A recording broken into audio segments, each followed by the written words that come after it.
Hello everyone, welcome back to the class. तो guys, आज हम लोग डायरेक्ट टैक्स का क्लास करेंगे। डायरेक्ट टैक्स में किसी का भी इनकम टैक्सेबल होगा कि नहीं होगा वो डिपेंड करता है किसी भी पर्सन का रेसिडेंशियल स्टेटस पे। किसी भी पर्सन का रेसिडेंशियल स्टेटस ये तय करता है कि उसका जो इनकम है वो इंडिया में टैक्सेबल होगा या नहीं होगा। ठीक है, आज हम लोग यही रेसिडेंशियल स्टेटस निकालना सीखेंगे। ठीक है, चलो बिना कुछ देरी के स्टार्ट करते क्लास। Let's get started.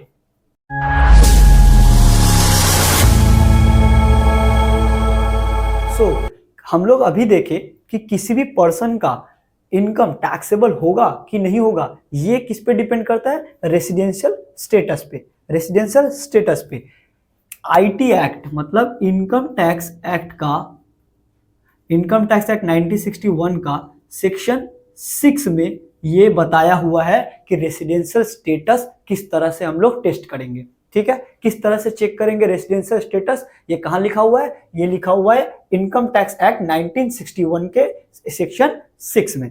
ठीक है, तो सेक्शन 6 रेसिडेंशियल स्टेटस बोलता है कि किसी भी पर्सन का रेसिडेंशियल स्टेटस निकालने के लिए उसको दो भागों में डिवाइड करो। सबसे पहले किसी भी पर्सन को दो भागों में डिवाइड कर लो, एक इंडिविजुअल और एचयूएफ और अदर्स, जितने भी कंपनीज है, एओपी है, बीओआई है और फॉर्म्स है एक्सेट्रा, जितने भी पर्सन के डेफिनेशन के अंदर आते हैं उसमें इंडिविजुअल और एचयूएफ का कैलकुलेशन अलग ढंग से होगा, अदर्स कंपनीज का अलग ढंग से होगा। ठीक है, इंडिविजुअल और एचयूएफ का कैलकुलेशन जब करेंगे तो सबसे पहले जो निकलेगा वो निकलेगा कि इंडिविजुअल रेसिडेंट इन इंडिया है या नॉन रेसिडेंट ऑफ इंडिया है। ठीक है, पहले क्या निकलेगा? वो रेसिडेंट ऑफ इंडिया है या नॉन रेसिडेंट ऑफ इंडिया है। और जब अगर वो रेसिडेंट ऑफ इंडिया बन जाता है, कोई भी इंडिविजुअल अगर वो रेसिडेंट ऑफ इंडिया बन जाता है, ये कैसे बनेगा ये हम लोग आगे देखेंगे। आगे हम लोग देखेंगे कि क्या क्राइटेरिया है कि एक पर्सन रेसिडेंट इन इंडिया माना जाएगा। ठीक है, अगर वो रेसिडेंट ऑफ इंडिया बन जाएगा फिर फर्दर हम लोग फिर कैलकुलेशन करेंगे। फर्दर कैलकुलेशन करने के बाद देखेंगे कि वो ऑर्डिनरी रेसिडेंट इन इंडिया है या फिर non ordinary resident of India है। ठीक है, और अगर वो रेसिडेंट इंडिया नहीं होता है तो वो नॉन रेसिडेंट ऑफ इंडिया हो जाएगा। अगर वो नॉन रेसिडेंट ऑफ इंडिया होगा तो फिर वहीं खत्म कर देंगे, फिर दोबारा हम लोग आगे उसका चेक नहीं करेंगे। ठीक है, अच्छा, अदर के केस में companies, AOP, BOI, association of person, body of individual, firms, इस सबके केस में सिर्फ या तो वो रेसिडेंट इन इंडिया होगा या फिर नॉन रेसिडेंट ऑफ इंडिया होगा। उसमें कुछ भी ordinary resident of India, non ordinary resident of India बोल के कुछ भी नहीं होता है। In case of companies, association of person, body of individual, form, इसके केस में ये ऑर्डिनरी नॉट ऑर्डिनरी का कॉन्सेप्ट नहीं आता है। ठीक है, क्लियर है? चलो आगे बढ़ते हैं। अब हम लोग देखते हैं कुछ बेसिक चीज जो कि जब हम लोग ये कैलकुलेशन करेंगे, जब हम लोग रेसिडेंशियल स्टेटस निकालेंगे तो कुछ की पॉइंट्स का हम लोगों को दिमाग में रखना पड़ेगा। सबसे पहला कि भैया हर प्रीवियस ईयर में ये डिफरेंट हो सकता है, डिफरेंट रेसिडेंशियल स्टेटस हो सकता है हर प्रीवियस ईयर में। मतलब ऐसा जरूरी नहीं है कि कोई पर्सन अगर इस साल नॉन रेसिडेंट है तो अगला साल भी वो नॉन रेसिडेंट रहेगा, वो अगला साल रेसिडेंट हो सकता है। अगर कोई पर्सन पिछले 5 साल से रेसिडेंट ऑफ इंडिया है तो ये जरूरी नहीं है कि अगले साल भी वो रेसिडेंट ऑफ इंडिया होगा। मतलब रेसिडेंशियल जो स्टेटस है वो हर साल चेंज होता है। हम लोगों को हर साल कैलकुलेट करना पड़ेगा कि वो person in this previous year जिसका हम लोग कैलकुलेशन कर रहे हैं उसमें वो रेसिडेंट ऑफ इंडिया है या नॉन रेसिडेंट ऑफ इंडिया, ये हम लोगों को हर प्रीवियस ईयर में कैलकुलेशन करना होगा। ठीक है, दूसरा, single status of each source of income. बात समझना, ये क्या है, क्या बोल रहे हैं? Single source of each income हम लोग हेड्स ऑफ इनकम में जानते हैं। हम लोगों का हेड्स ऑफ इनकम में हम लोग सैलरीज है, हाउस प्रॉपर्टीज है, कैपिटल गेन है, पीजीबीपी है, अदर सोर्सेस है। सारे हेड में हम लोगों का रेसिडेंशियल स्टेटस एक ही निकलेगा। मतलब कि अगर कोई भी पर्सन ऐसा नहीं बोल सकता है कि मैं कैपिटल गेन के लिए रेसिडेंट ऑफ इंडिया हूं और पीजीबीपी के लिए, profit and gains from business and profession के लिए मैं रेसिडेंट ऑफ इंडिया नहीं हूं, ऐसा नहीं होगा। कि सारे सोर्स ऑफ इनकम के लिए एक ही रेसिडेंशियल स्टेटस निकलेगा, सारे सोर्स के लिए एक ही रेसिडेंशियल स्टेटस निकलेगा। क्लियर है? तीसरा,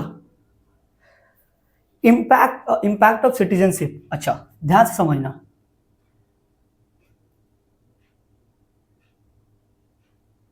ये बहुत बच्चों को ये प्रॉब्लम होता है, सिटीजनशिप और रेसिडेंशियल स्टेटस में डिवाइड नहीं कर पाते कि सिटीजन क्या होता है और रेसिडेंशियल स्टेटस क्या होता है। तो एक सिंपल सा चीज बताते हैं, इससे एकदम क्लियर हो जाएगा। एक citizen of India can vote, vote में हम लोग वोट डाल सकते हैं। अगर तुम्हारा उम्र 18 से ऊपर है तो अगर you are citizen of India you can vote, है ना, हम लोग वोट दे सकते हैं। बट अगर रेसिडेंशियल स्टेटस से वोट का अधिकार नहीं आता है, किसी भी इंसान, अगर कोई भी इंसान रेसिडेंट इन इंडिया है, ऑर्डिनरी रेसिडेंट ऑफ इंडिया, इसका मतलब ये नहीं हो जाता है कि वो बंदा वोट कर सकता है। बट एक सिटीजन ऑफ इंडिया, चाहे वो इंडियन चाहे वो नॉन रेसिडेंट ही क्यों ना हो, पर वो वोट दे सकता है। अब क्लियर हो गया? चलो, तो हम लोग क्या देखें? सबसे पहले भैया हर साल अलग अलग रेसिडेंशियल स्टेटस आ सकता है, हर सोर्स ऑफ इनकम के लिए एक रेसिडेंशियल स्टेटस होगा। अगला, सिटीजनशिप और रेसिडेंशियल स्टेटस दोनों अलग अलग चीजें हैं। अगला है कंट्री स्पेसिफिक।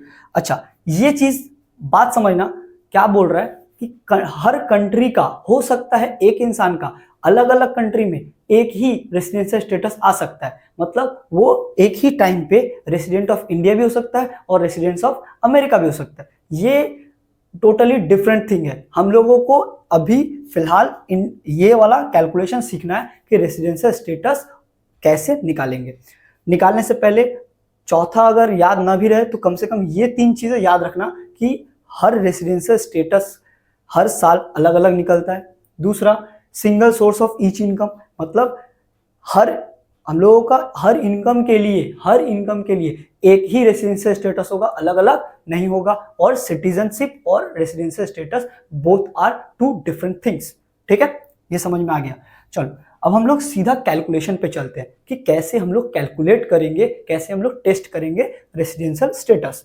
तो इंडिविजुअल के केस में सबसे पहला जो चीज आता है वो आएगा, हम लोग को सबसे पहला देखना है कि वो रेसिडेंट इन इंडिया है या नॉन रेसिडेंट इन इंडिया है। ठीक है, इसके लिए सबसे पहले एक कंडीशन आता है जिसको हम लोग बोलते हैं बेसिक कंडीशन। सबसे पहले आता है बेसिक कंडीशन, ये आता है सेक्शन 6 सबसेक्शन 1 क्लॉज ए में। ठीक है, ये बेसिक कंडीशन आता है सेक्शन 6 सबसेक्शन 1 क्लॉज ए में। ठीक है, इसमें क्या बोला जाता है, अगर कोई पर्सन मतलब अगर कोई इंडिविजुअल पर्सन अगर वो इंडिया में इन प्रीवियस ईयर मतलब जिस साल का हम लोग कैलकुलेट कर रहे हैं, जिस साल का हम लोगों को इनकम निकालना है, इनकम टैक्सेबल इनकम निकालना है, उस साल का उस प्रीवियस ईयर में वो बंदा इंडिया में 182 डेज स्टे किया है कि नहीं, 182 डेज और मोर, मतलब वो बंदा 182 डेज और मोर 182 दिन या उससे ज्यादा इंडिया में रहा है कि नहीं। सबसे पहला कंडीशन तो ये है कि पहले हम लोग देखेंगे कि वो 182 डेज रहा है कि नहीं रहा है। ठीक है, अगर वो 182 डेज नहीं रहा है, प्रीवियस ईयर में अगर वो 182 डेज नहीं रहा है, तो क्या वो नॉन रेसिडेंट बोल देंगे? नहीं। और एक कंडीशन है, और यहां पे ध्यान रखना, ये और है, और का मतलब या तो ये दोनों में से कोई एक कंडीशन भी अगर फुलफिल कर देगा, ही can be a resident in India.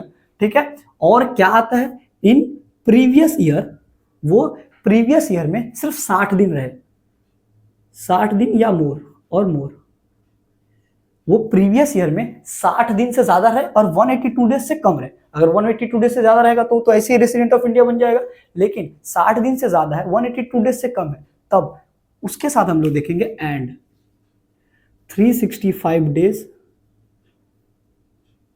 In 4 previous year immediately preceding the, ये जो हम लोगों का immediately preceding the relevant previous year, हम लोगों का जो अभी प्रीवियस ईयर, जिस प्रीवियस ईयर का कैलकुलेशन कर रहे हैं अभी का केस में अगर हम लोग ले, हम लोगों का असेसमेंट ईयर 2024-25 है, तो उसके केस में 2023-24 जो प्रीवियस ईयर है हम लोगों का क्या है 2023-24, तो अगर वो बंदा 60 दिन से ज्यादा है 2023-24 में, तो उसके ठीक पिछला 4 साल मतलब 22-23, 21-22, 20-21 और 19-20, इस पिछले 4 साल में उसको टोटल 365 डेज इंडिया में रहना पड़ेगा। मतलब भैया क्या बोले पूरा एक बार फिर से बताइए। प्रीवियस ईयर में, इन द प्रीवियस ईयर एक बंदा अगर 182 डेज और मोर इंडिया में रह जाता है तो वो रेसिडेंट ऑफ इंडिया बन जाएगा। ठीक है, वो रेसिडेंट इन इंडिया बन जाएगा। अगर वो 182 डेज से ज्यादा नहीं रहता है, उससे कम रहता है, तो देखेंगे क्या वो 60 दिन है।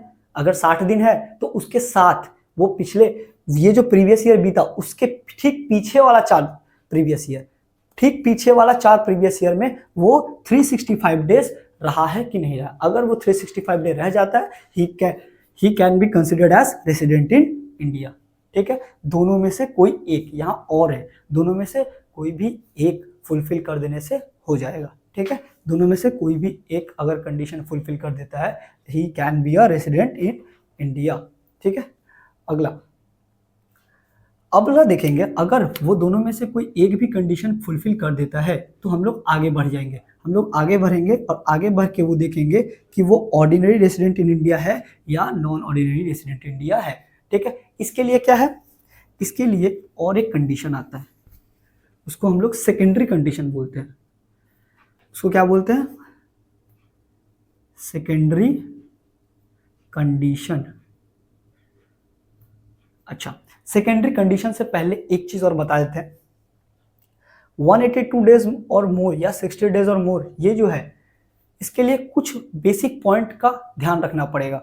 बेसिक पॉइंट क्या, सबसे पहला, वो जरूरी नहीं है कि 182 डेज लगातार रहे, वो लगातार रहना जरूरी नहीं है। जरूरी नहीं है कि वो कंटिन्यूस 182 डेज इंडिया में ही रहे।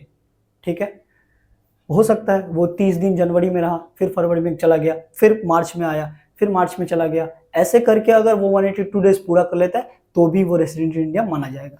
ठीक है, दूसरा, जरूरी नहीं है कि वो इंडिया में किसी एक पर्टिकुलर प्लेस में रहे, वो इंडिया के कहीं भी रह सकता है। 182 डेज हो सकता है वो 5 दिन मुंबई में रहा, 10 दिन चेन्नई में रहा, कहीं भी 182 डेज विद इन इंडिया उसको रहना है, नॉट अ पर्टिकुलर स्टेट या नॉट अ पर्टिकुलर प्लेस, कोई कहीं भी वो एक जगह पे नहीं भी रह सकता है। ठीक है, और एक चीज है, अगर कोई बंदा शिप पे है, कोई बंदा शिप पे है और वो शिप इंडियन टेरिटरी का, इंडियन वाटर टेरिटरी के अंदर है, इंडियन वाटर टेरिटरी के अंदर है, तो वो बंदा इन इंडिया माना जाएगा। ठीक है, अगर वो बंदा इंडियन टेरिटरी के अंदर है उसका शिप, तो वो इंडिया के अंदर ही। उसके साथ ही अगर वो बंदा जब वो ट्रैवल कर रहा है, अगर जिस दिन वो जा रहा है, अगर वो कहीं से कहीं ट्रैवल कर रहा है, तो arrival as well as departure, arrival और डिपार्चर दोनों का डेट ही हम लोग कंसिडर करेंगे, दोनों का डेट ही हम लोग जोड़ेंगे, अराइवल का डेट भी जोड़ेंगे और डिपार्चर का डेट भी जोड़ेंगे। ठीक है, और अगर टाइम मेंशन किया हुआ है तो हम लोगों को टाइम भी देखना पड़ेगा, जब वो इंडिया में एंटर कर रहा है और जब वो इंडिया से बाहर जा रहा है, तो वो 24 घंटा अगर होता है तभी एक दिन लेंगे, नहीं तो उसको फिर हम लोग 181 डेज ही मानेंगे और इसके साथ ही वो फिर दूसरे कंडीशन को फुलफिल करना पड़ेगा। ठीक है, चलो आई होप यहां तक समझ में आ गया होगा। चलो अब आगे बढ़ते हैं। अगर सब कुछ समझ में आने के बाद अगर ये समझ में आ गया कि ये दोनों में से अगर कोई भी एक कंडीशन वो फुलफिल करता है तो वो रेसिडेंट इन इंडिया बन जाएगा। क्या बन जाएगा वो इंडिविजुअल, रेसिडेंट इन इंडिया। अब रेसिडेंट इन इंडिया बनने के बाद हम लोगों को फिर से अगला सेक्शन में जाना है, 6 सबसेक्शन 6 में, 6 सबसेक्शन 6 में सेकेंडरी कंडीशन। वो क्या बोलता है, वो बोलता है कि पहला कंडीशन बोलता है कि पिछले 7 साल में, पिछले 7 प्रीवियस ईयर में, पिछले 7 प्रीवियस ईयर में वो 730 डेज, 7 प्रीवियस ईयर में 730 डेज वो इंडिया में रहना चाहिए। India, stay in India, days stay in India. मतलब भैया वो 7 प्रीवियस ईयर में, वो पिछले 7 प्रीसीडिंग ईयर में, 7 प्रीवियस ईयर में वो कितना रहना चाहिए, 730 दिन रहना चाहिए। साथ ही साथ पिछले 10 साल, 10 प्रीवियस ईयर में कम से कम वो 2 बार रेसिडेंट इन इंडिया चुना जाना चाहिए।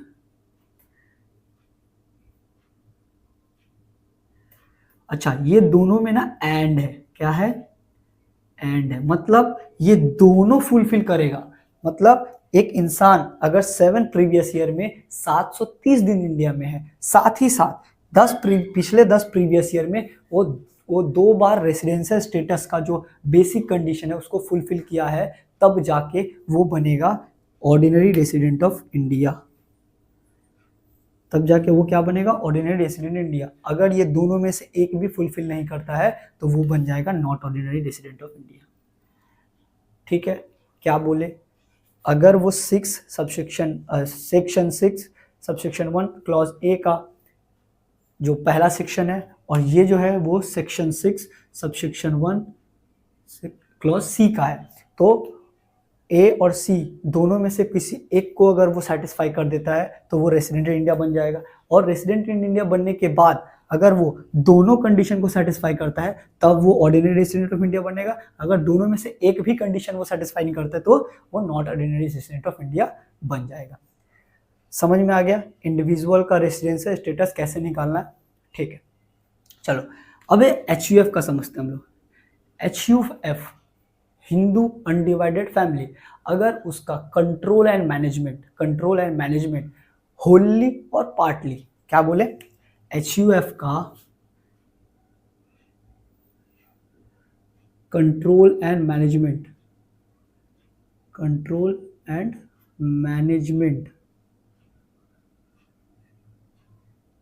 होली और पार्टली, मतलब उसका जो इफेक्टिव कंट्रोल एंड मैनेजमेंट अगर वो इंडिया में होता है, होली और पार्टली या पूरा या फिर आधा भी, कुछ भी हिस्सा अगर इंडिया में उसका कंट्रोल हो रहा है तो वो रेसिडेंट इन इंडिया माना जाएगा, नहीं तो वो नॉन रेसिडेंट हो जाएगा। अगर वो रेसिडेंट ऑफ इंडिया माना गया बिकॉज HUF इधर है, मतलब उसके लिए ऑर्डिनरी रेसिडेंट और नॉन रेसिडेंट का कॉन्सेप्ट आता है। कैसे आएगा, तो अगर उसका कंट्रोल एंड मैनेजमेंट होली और पार्टली इंडिया में होता है then he can be considered as resident in India, अब उसमें अगर उसका जो करता है HUF का जो करता मतलब जो मेन आदमी है, वो अगर इस दोनों कंडीशन सेटिस्फाई करता है then HUF will be ordinary resident India, नहीं तो वो non ordinary resident of India बन जाएगा। ठीक है, क्या बोले, अगर HUF का कंट्रोल एंड मैनेजमेंट होली और पार्टली इंडिया में है, किस में है, in India, then it can be considered as resident in India, नहीं तो नॉन रेसिडेंट ऑफ इंडिया बन जाएगा। अगर वो रेसिडेंट ऑफ इंडिया बन गया तब उसका जो कर्ता देखेंगे, उसका जो कर्ता है वो ये वाला कंडीशन 7 साल में 730 दिन और 10 साल में 2 बार रेसिडेंट ऑफ इंडिया बनता है कि नहीं, वो अगर दोनों कंडीशन सेटिस्फाई करता है उसका कर्ता, तब HUF भी ऑर्डिनरी रेसिडेंट ऑफ इंडिया बन जाएगा, नहीं तो नहीं बनेगा। ठीक है, चलो, और अदर केसेस में कंपनी हो, AOP हो, BOI हो, फर्म हो, सबके केस में अगर कंपनी के केस में खासकर 2 चीज़ें हैं। एक तो है वो अगर डोमेस्टिक कंपनी है, मतलब इंडियन कंपनी, अगर वो इंडियन कंपनी है तो वो रेसिडेंट ऑफ इंडिया ही रहेगा। अगर वो इंडियन कंपनी है तो वो always be resident in India. ठीक है, डोमेस्टिक कंपनी हरदम ऑलवेज कुछ भी हो जाए वो रेसिडेंट इन इंडिया ही रहेगा, लेकिन अगर कंपनी डोमेस्टिक नहीं फॉरेन कंपनी है, क्या है, फॉरेन कंपनी है, तो फॉरेन कंपनी में हम लोग देखेंगे कि सेम चीज कंट्रोल एंड मैनेजमेंट होली और पार्टली इंडिया में है कि नहीं, अगर है तो रेसिडेंट ऑफ इंडिया, नहीं है non resident of India. Same AOP BOI firm सबके साथ अगर उसका effective control and management India में है, then it can be considered as resident in India, resident in India, अगर वो नहीं है तो नॉन रेसिडेंट इन इंडिया। अच्छा, इसमें सबसे जरूरी चीज, इसमें ऑर्डिनरी रेसिडेंट और नॉन ऑर्डिनरी रेसिडेंट का कोई भी कॉन्सेप्ट नहीं आता है। तो अगर इसका जो कंट्रोल एंड मैनेजमेंट